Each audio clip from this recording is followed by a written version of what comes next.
Olá pessoal, vou deixar aqui um breve registro, né, com relação a esses últimos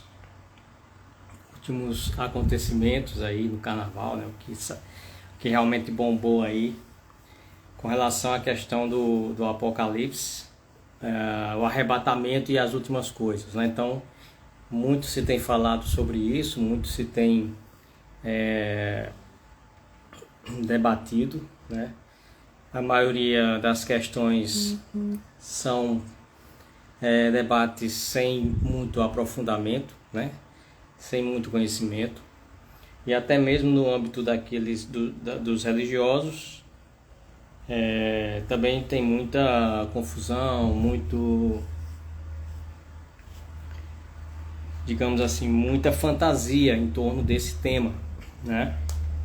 Então, vou deixar aqui registrado no Instagram, no vídeo, um pouco aí do que realmente acontece, né?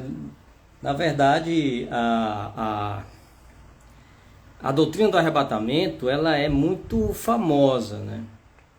Ela é muito, assim, foi muito exaustivamente apresentada, principalmente no Brasil, né? Ela tem uma origem assim meio que americana, né? Nasceu no fundamentalismo americano, né? E basicamente ganhou força nesse âmbito, né? Que eu gosto de chamar de uma doutrina hollywoodiana, né? Ela é mais hollywoodiana do que propriamente uma doutrina religiosa, né? Então, o mundo vai acabar, né, e tal. A artista, né, lá no trio, inclusive até datou, né, o arrebatamento. E ao longo da história, muitas religiões, seitas, heresias, muitos tentaram datar o fim do mundo, datar o Apocalipse, e agora, recentemente, começaram a falar de 5 a 10 anos, né? Mas assim, existem várias teorias, certo? E dentro dessas teorias, eu separo duas, né? Teorias cristãs com relação a isso. E está no campo dos dispensacionalistas, uma teoria, e dentro desse campo dispensacionalista, que trata a história por partes, como se Deus tratasse a história de forma dividida por dispensações, certo? Então Deus faz Adão e Eva, não dá certo, então Deus elabora outro plano, e aí tenta com Noé, não dá certo, depois tenta com Abraão, depois com Moisés, e assim Deus vai tentando salvar o homem ao longo da história. É o que prega basicamente os dispensacionalistas, e que dentro desse grupo está a maioria dos evangélicos do Brasil, e que eles nem sabem que estão dentro dessa doutrina teológica, né? Não fazem nem ideia do que acreditam, né? E dentro dessas perspectivas dispensacionalistas também tem várias vertentes, né, de se pensar o arrebatamento, tá? Mas assim, fora essa vertente, existe os aliancistas, né, que aí já pensam de forma diferenciada, que Deus fez aliança com os homens, certo? E em dois momentos, a antiga e a nova, mas que na verdade elas formam uma só aliança, mas que é de certa forma dividida assim: antiga aliança e nova aliança. E aí você vai ter o seguinte: dentro da perspectiva dispensacionalista, o pessoal acredita, né, nessa coisa do arrebatamento, costurando alguns textos, e tentam traduzir, né, tentam interpretar Apocalipse, Daniel, as semanas de Daniel, tudo de forma mais ou menos lógica, né, pelo que entende-se. Ou seja, construiu-se um discurso, construiu uma teoria, né, em cima de perspectivas para o futuro, segundo eles dizem que existem nas escrituras, tá certo? Vamos pegar o livro de Apocalipse, primeiramente. Eu falei em alguns shorts aí que o livro de Apocalipse ele teve muitas dificuldades para entrar no cânon bíblico, né? Lá no final, né, quando diz que desse livro não acrescentarás, nem tirarás nada, é do livro de Apocalipse, não de toda a Bíblia. Então, estrategicamente, ele foi colocado no final da Bíblia e dá a entender que é toda a Bíblia, né? Aquela coisa toda. Mas assim, o que eu quero passar para vocês sobre isso é o seguinte: não tenha medo, né? A doutrina do arrebatamento é uma doutrina do medo, é uma teologia do medo.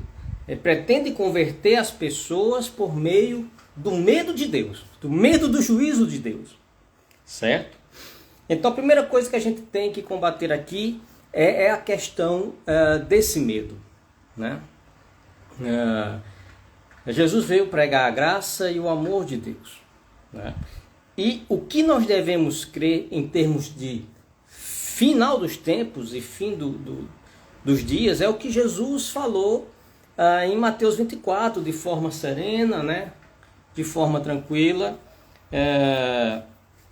diferentemente do que está lá de todo o peso da linguagem figurada que está lá em Apocalipse. Então, Apocalipse foi um livro de difícil entrada no cânon, né? Particularmente, eu penso que você tirar doutrinas do Apocalipse é muito complicado. Há quem acredita que tudo que está no Apocalipse já aconteceu. Foi num tempo próximo a João. Então tudo que João estava falando ali já era contemporâneo dele.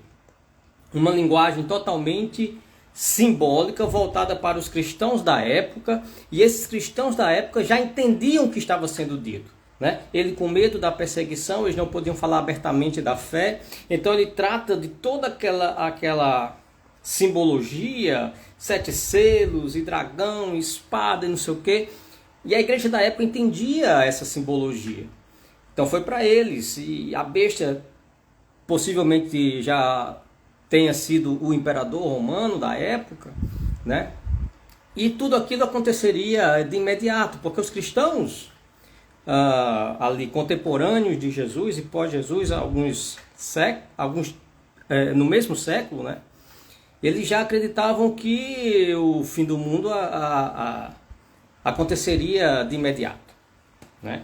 E ao longo da história, os cristãos, ao ler esse livro, ao ler essas teorias, ao se colocar diante dessas teorias, eles acabam por tentar datar o fim do mundo, datar as coisas, e Jesus disse, né? Ninguém sabe o dia nem a hora, né? Então, dentro de 5 anos, 10 anos, então é heresia.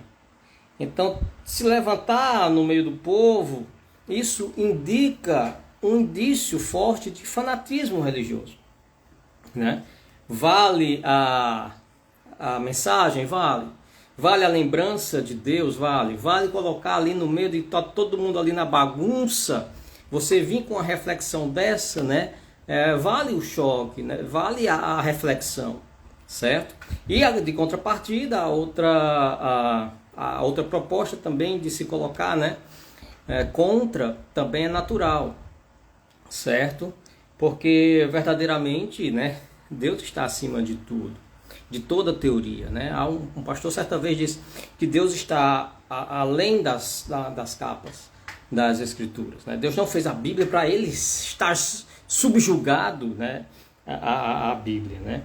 Ao que ele mesmo colocou. Deus faz o que quer, quando quer, na hora que quer, né? Alguém já disse que, eu vi um filme certa vez que disse que Deus é aleatório, né? E para nossa compreensão é sim, né? Não tem como você chegar a compreender na totalidade o ser de Deus. Mas no que corresponde ao que o ser humano, né, começa a entender com relação a Deus, então nós temos sim até o dever de pesquisar, de estudar, de procurar entender o porquê e as razões disso tudo, tá? Então veja só, Jesus falou que viria só mais uma vez, né? Mais uma vez, buscar a igreja.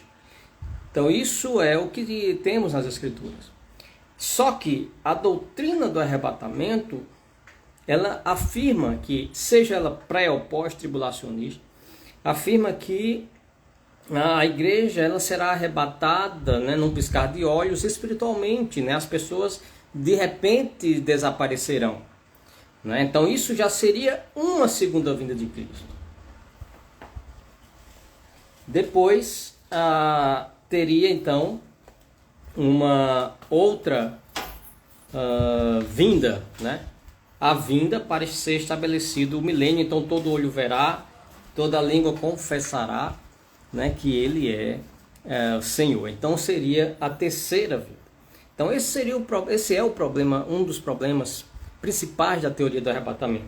Jesus vir para buscar a igreja de forma invisível e depois ter que vir novamente para buscar a igreja de forma para passar 1000 anos aqui, né? Então todo olho verá, toda língua confessará, e então ele reina durante 1000 anos. Depois de 1000 anos prende Satanás, depois de 1000 anos solta Satanás, depois, aí tem a guerra do Armagedon e o juízo final, etc e tal. Então é muita, né? Para que prender Satanás durante 1000 anos? Para que soltar depois? Para que uma guerra? Um Deus Todo-Poderoso, né, que pode fulminar todo o mal. Para que ter uma guerra entre bons? E nessa mistura toda, você vai ter também, quando a igreja é arrebatada, há aqueles que acreditam que os mortos ressuscitam primeiro, né? Os mortos ressuscitam, a igreja é arrebatada no mesmo instante. E quando Jesus volta para reinar na terra durante 1000 anos, seria a terceira volta, né? A segunda, a terceira volta, daí a primeira volta, a segunda de Jesus. Ele viria só mais uma vez. Então, quando ele vem para reinar por 1000 anos, ele traz esses mortos que foram ressuscitados. E a igreja arrebatada, que teve o corpo glorificado, volta também. E os que passaram pela grande tribulação vão reinar aqui com Cristo sem morrer. Então, carne e sangue vão coabitar com quem tem corpo glorificado e com os mortos ressuscitados. Então isso é meio, né, incompreensível. Não que Deus não possa fazer isso, mas isso é de uma fertilidade imaginária muito grande, né? Então Jesus vem reinar na terra por 1000 anos, etc. Então existem várias outras teorias, né? Mas não vou me alongar muito. Alguns dizem que a igreja vai passar pela tribulação, outros dizem que não vai passar, né? A tribulação é um período em que 3 anos e meio você vai ter bonança na terra, se levanta o anticristo, a besta, né? Então um homem vai se levantar como salvador do mundo, os judeus vão acreditar nele, e depois de 3 anos e meio ele se revela como o anticristo, né? E aí tudo vai ficar difícil, principalmente para aqueles que tinham essa noção de fim dos tempos e que vão permanecer com Cristo, né? Então quem não foi arrebatado, os cristãos bagunceiros, relapsos, né, carnais, eles vão então, depois desses 3 anos e meio, conscientes disso, podem se converter então sem o Espírito Santo, não sei como, né? Porque quando a igreja sobe, o Espírito Santo não tem mais o que fazer aqui, né? Então tem todas essas brechas, essas complicações. Não sei como vão ter forças na tribulação para negar os sinais da besta, né? Percebe? Então, depois desses 3 anos e meio, ficaria fácil você, contando os anos, entender que Jesus já viria, né, depois. Então, tudo isso são problemas da doutrina do arrebatamento. São problemas teológicos da doutrina da teoria do arrebatamento, que é basicamente a teoria que vem da linha do campo dispensacionalista, né? Do outro lado, o campo aliancista, você vai entender o seguinte, que o milênio é um período alegórico. Então eles vão buscar uma interpretação mais alegórica, enquanto que os dispensacionalistas buscam uma interpretação mais literal das escrituras. Os aliancistas vão buscar uma mais alegórica. Esse milênio não seriam 1000 anos literais, seria todo o período entre a morte e ressurreição de Jesus até a volta de Jesus. Então os aliancistas, eles acreditam que Jesus morreu, ressuscitou, disse que viria buscar a igreja. Então, quando Jesus voltar, ele vem buscar a igreja e, após isso, já acontece o juízo final. Uns são levados para o tormento eterno e outros para o gozo eterno, né? A salvação eterna em Deus. E ponto final. Né? Não vai ter essa de ser arrebatado e fica uma galera aqui, né? E sai a galera lá dos aviões, né? Tanto é que tem empresas, né? Segundo contam, há empresas de avião em alguns países que o piloto ou copiloto não podem ser cristãos e acreditar nessa teoria, porque para que, se isso acontecer de fato, fique pelo menos um ali para pousar o avião, né? Então tem essa preocupação em algumas empresas, em alguns países, né, com relação a isso. Né? Obrigatoriamente um não pode ser cristão, que tem que ficar para deixar os que vão. Então tudo isso você vai ver, você vê em filmes, essas coisas todas. Mas o que eu quero colocar aqui para você é o que Jesus disse em Mateus 24. Né? Em Mateus 24, Jesus foi claro com relação às últimas coisas. Deixa eu ver se eu localizo aqui. E de forma simples, né? Terão o princípio das dores e coisa e tal. Então você quer momento histórico mais apocalíptico do que a Segunda Guerra Mundial? Né? Então, com certeza, quem tinha essa ideia na cabeça dessa teoria não era tão forte assim, né? Mas sim, muitos pensavam que era o fim do mundo, né? Principalmente naqueles países que sofriam mais, né?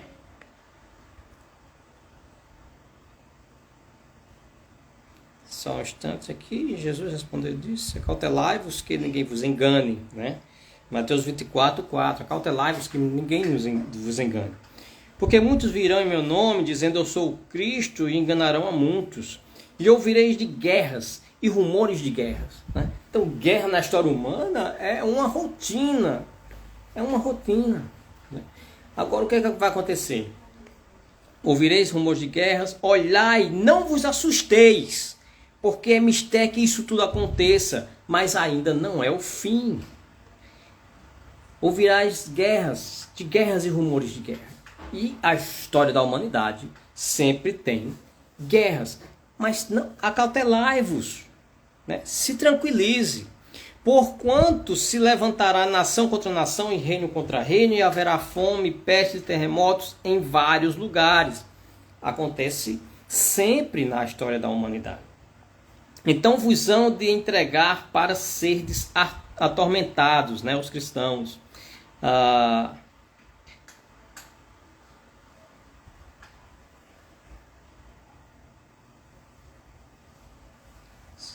Atormentados.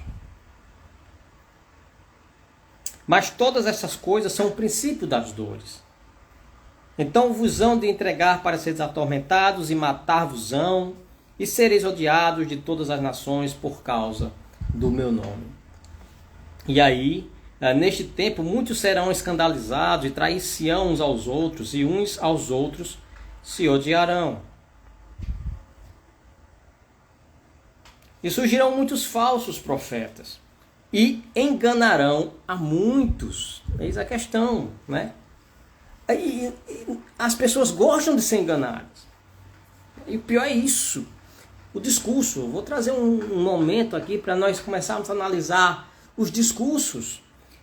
Tudo é discurso, né? E precisamos entender como esse discurso está sendo transmitido, está sendo levado de forma a hipnotizar as pessoas, né, com a chancela de uma pseudo-religião. Né? Usam as escrituras para falar o que quiserem, o que querem. Né? E surgirão falsos profetas, e por se multiplicar a iniquidade, o amor de muitos esfriará. Mas aquele que perseverar até o fim, esse será salvo. E este evangelho do reino será pregado em todo o mundo, em tempos, em testemunho a todas as nações, e então virá o fim. Né? Então tem gente também que pensa que quando o evangelho for pregado em todo o mundo, então será o fim. Ou seja, podemos perceber que, de repente a última pessoa que não conheceu Jesus vai conhecer agora. Pronto, conheceu, Jesus vai vir agora. né? Mas também não é por aí, certo? Quando, pois, virdes que a abominação da desolação, de que falou o profeta Daniel, está no lugar santo, que lê entenda, quem lê entenda. Então os que estiverem na Judéia, fujam para os montes, e quem estiver sobre o telhado, não desça a tirar alguma coisa de sua casa.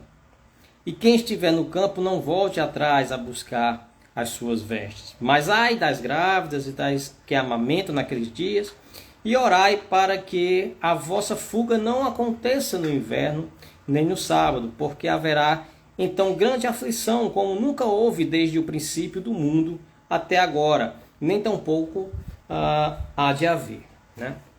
Então aqui Jesus está falando de uma aflição grande, né? De uma grande tribulação, e que ela vai sendo gradativa na humanidade. Então não temos como prospectar, não temos como avaliar até quando a humanidade vai aguentar o sofrimento, vai aguentar momentos de tribulação, não é? Tivemos já a Primeira Guerra, Grande Guerra, Segunda Grande Guerra, bomba atômica, né? Então temos países hoje, como os Estados Unidos, que podem destruir 30 planetas Terra, né? Ao seu poder militar, certo? Então veja só,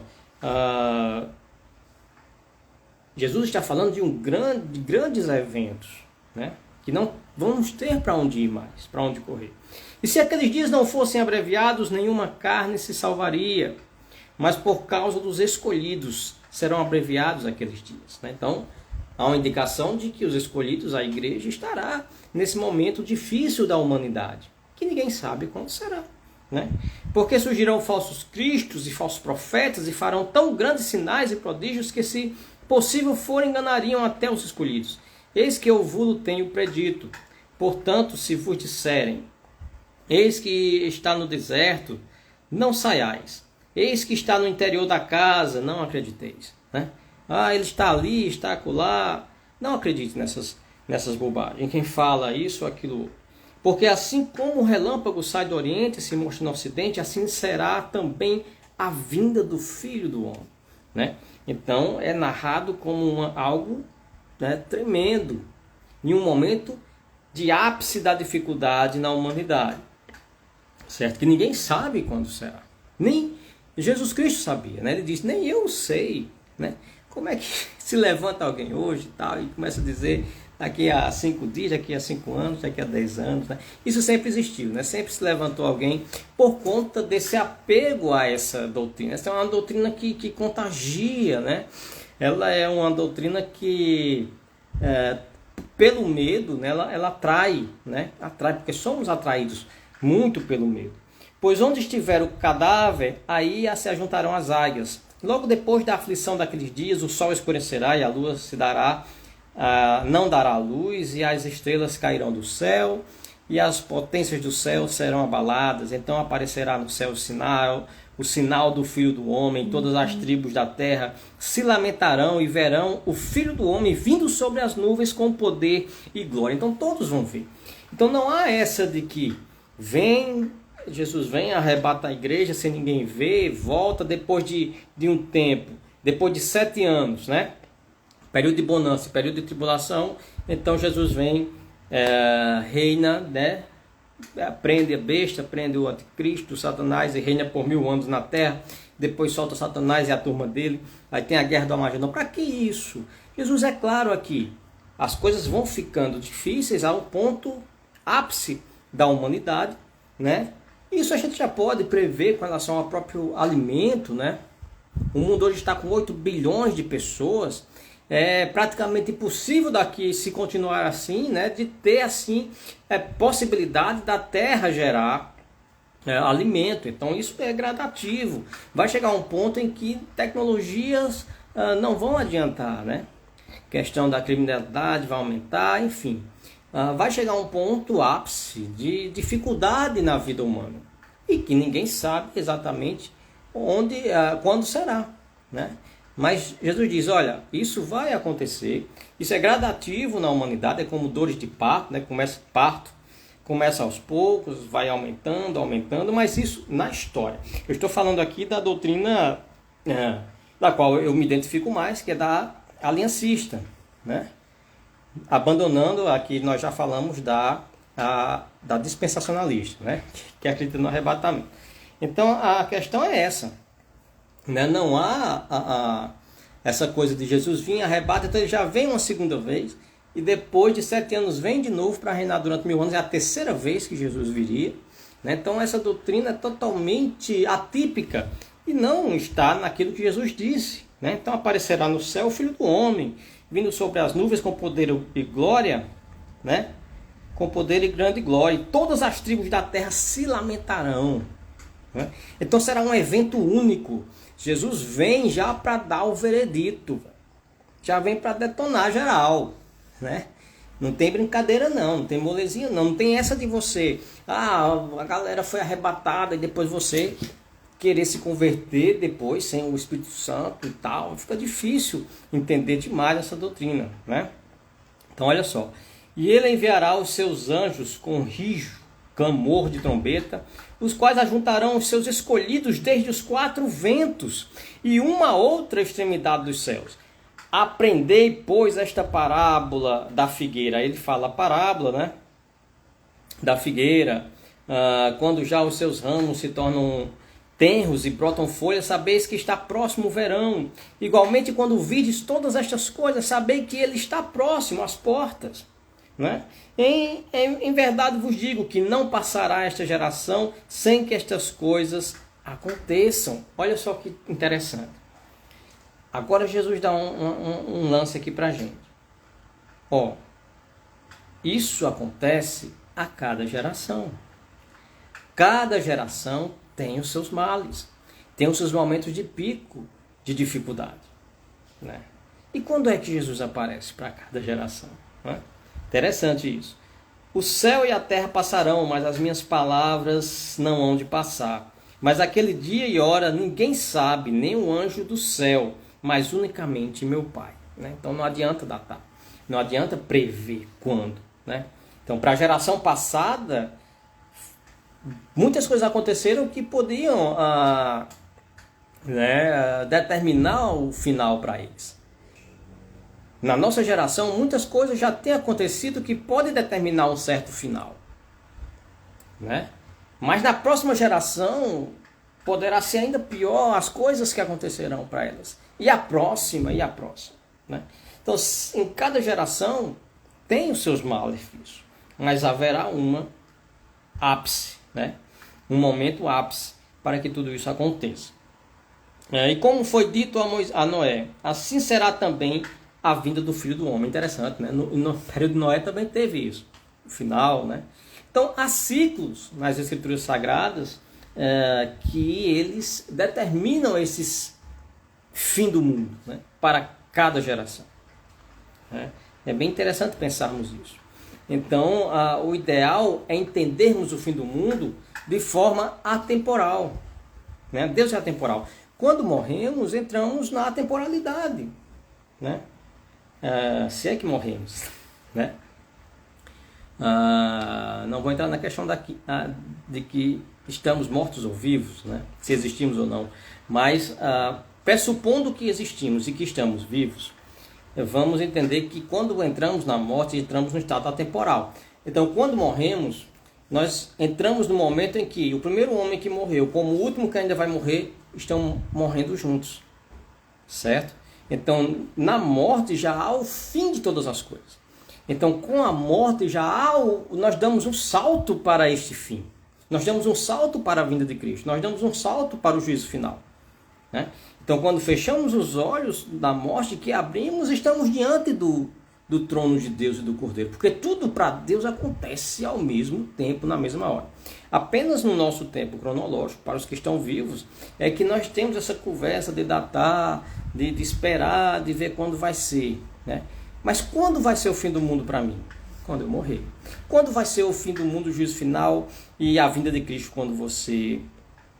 para você? Quando você morrer. Então, ao morrermos, tudo isso já acontece. Mas, claro, na história vai haver um momento, né? Um momento que ninguém sabe, nem Jesus sabia, né? Portanto, assim como nos dias anteriores ao dilúvio, comiam, bebiam, casavam-se, davam-se em casamento, até o dia em que Noé entrou na arca, e não o perceberam até que veio o dilúvio e os levou todos, assim que também a vinda do Filho do Homem. Assim também será, né, a vinda do Filho. Então veja só, Sodoma e Gomorra, período de Noé, há um momento em que é um mal generalizado na humanidade. Né? Então é algo generalizado. E nós não temos isso no mundo. Né? Temos 8 bilhões de pessoas, onde a maioria são bons. Né? São pessoas boas. Então não há essa maldade como é pintada, né, nas nossas igrejas com relação ao terror do mundo. Então tudo é terror, tudo é anticristo, tudo é diabo. Né? Então João Calvino, reformador, ele dizia que o diabo é um instrumento de Deus. Ele disse isso no comentário de Romanos. O diabo é um instrumento de Deus, tudo está nas mãos de Deus. A graça de Deus é o que nós devemos nos apegar. A crença em Jesus Cristo, única e exclusivamente pela fé. Né? É isso que vale. É isso que vai nos garantir a salvação, né? A vida eterna. Estarmos à direita de Deus no juízo final. Então não temos por que temer essas conversas, né? Essas teorias. Então, estando 2 no campo, será levado 1, tal e tal. Vigiai, pois, porque não sabeis a hora que há de vir o vosso Senhor. Mas considerai isto, se o pai de família soubesse a vigília da noite, né, se viria o ladrão, ele não deixaria minar a sua casa. Por isso estáis vós apercebidos também, porque o Filho do Homem há de vir a hora em que não penseis. Então, ninguém vai saber. Então, isso ele repete muito isso, Jesus, nessa passagem de Mateus 24. Não sabem a hora. Então, qualquer datação, qualquer ideia de quando será, seja anátema, seja maldição. Isso aí é viagem da cabeça de quem pensa assim. Quem é, pois, o servo fiel e prudente que o Senhor, construindo a sua casa para dar o sustento a seu tempo, né? Bem-aventurado aquele servo que o seu Senhor, quando vier achar servindo assim. Né? Em verdade vos digo que o porá sobre todos os seus bens. Né? A questão do serviço, tem que estar servindo a Deus e preocupado com isso. Ele vai vir, ninguém sabe quando, mas você tem que estar na sua posição ali de filho amado de Deus. Mas se aquele mau servo disser no seu coração, meu Senhor tarda em vir, né? E começar a espancar os seus conservos, a comer, a beber com os ébrios, aquela coisa, né? Desde que eu sou criança que o povo fala que Jesus vem, isso é conversa. Aí também já é o extremo, né? O outro extremo, que Jesus já condena aqui, aquele que se cansa da espera. Virá o Senhor daquele servo num dia em que o não espera e a hora em que ele não sabe. Olha só, quando é que isso geralmente acontece? A hora em que não sabemos. Jesus vem na hora que nós menos imaginamos. É a hora da morte. Né? Então muitas vezes somos pegos de um infarto fulminante. É Jesus vindo. Tá? É isso que podemos entender nesse texto. Né? Não sabeis a hora, servo mau. Né? Você vai numa perspectiva temporal da vinda de Cristo, mas essa perspectiva pode ser a qualquer instante no sentido da tua vida, né? Da tua vida mesma, certo? Por que imaginar daqui a 5 anos Jesus vem? Podemos morrer hoje. Hoje é o dia aceitável. Hoje é o dia de salvação, né? Então, não me interessa arrebatamento, não me interessa fim do mundo, não me interessa juízo final. O que me interessa é o hoje, né? É o mesmo discurso de quem não, né? Eu quero viver a minha vida hoje. É o hoje mesmo que vale para Jesus, não é o amanhã, não, tá? Então, tudo isso vai acontecer? Vai, mas ninguém sabe, né? Mas o que é que vai acontecer? Ele vai vir numa hora que você não sabe. E ele está dando aqui um exemplo particular daquele servo mau, né? Então o reino do céu será semelhante a 10 virgens, e aí vem mais, né? Mais parábolas, certo? Fala da prudência e tal. depois chegam também as outras, tal, e aí ele vai, né, de forma tranquila, serena, falando essas coisas. Certo? Então, basicamente é isso, né? Alguns teóricos criaram essa monumental e hollywoodiana teoria do arrebatamento, tá? Mas é simples. Jesus disse que viria mais uma vez. Então, ao morrer e ressuscitar, um dia ele voltará para buscar a sua igreja. E quando ele voltar, vem com grande glória já, com os anjos, rasgando os céus, né? E todo olho verá, toda língua confessará. E aí ele diz, olha, quem é meu vem para cá, quem não é, vai para lá. E aí, fim de papo. Né? Não tem essa de Jesus voltar de forma invisível e a galera sobe, né? E os mortos ressuscitam, depois os mortos com os vivos, os mortos com aqueles corpos glorificados vêm para a terra pecadora com Jesus, né? A grande Jerusalém fica ali suspensa e vão viver aqui vivos e de carne e osso, com corpos com pessoas de corpos glorificados, até que já morreram, né? Então quem tem parentes mortos que tiveram, né, a transformação da glorificação, vai viver aqui 1000 anos com quem é carne e osso. Isso não é muito, né, aceitável teoricamente, né? É possível Deus fazer isso, mas isso é incoerência com o que o próprio Jesus falou, né? Então não sabemos o dia nem a hora, né? Se você passa pela grande tribulação, você vai saber que após 7 anos contadinhos, Jesus viria novamente. Então já havia aí uma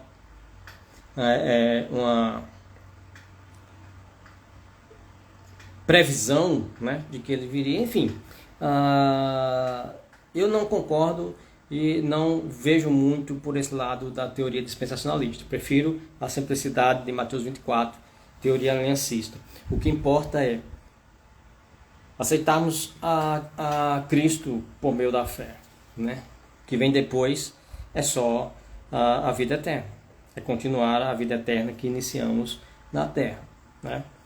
A esperar a volta de Cristo, eu espero todos os dias, porque podemos ir a qualquer momento, né? Então ele pode vir a qualquer momento. Então uma vez que você entra, então, aquele que vai morrer amanhã, o que morreu ontem, o que vai morrer depois, todos morrem ao mesmo tempo. E ali tudo acontece ao mesmo tempo. Na verdade, o fim de todas as coisas já aconteceu, né? Na temporalidade de Deus. O juízo final já aconteceu, né? E para nós resta apenas cumprir o nosso tempo aqui. Tá bom? Então, espero que vocês tenham gostado. O vídeo vai estar aí disponível para vocês. Qualquer dúvida, comenta e a gente vai conversando, tá bom? Obrigado por quem ficou aí, quem está com a gente. Deus abençoe a todos. E vamos que vamos, né? Vamos estudar, vamos buscar conhecer melhor, né? Isso aqui eu dei pinceladas sobre algumas coisas, mas é bem amplo esse tema. Mas assim, primeira coisa e única, não tenha medo, né? Jesus lhe ama, Jesus quer salvar a sua alma, né? E a graça está aí para todos nós, tá certo? Deus abençoe, valeu demais.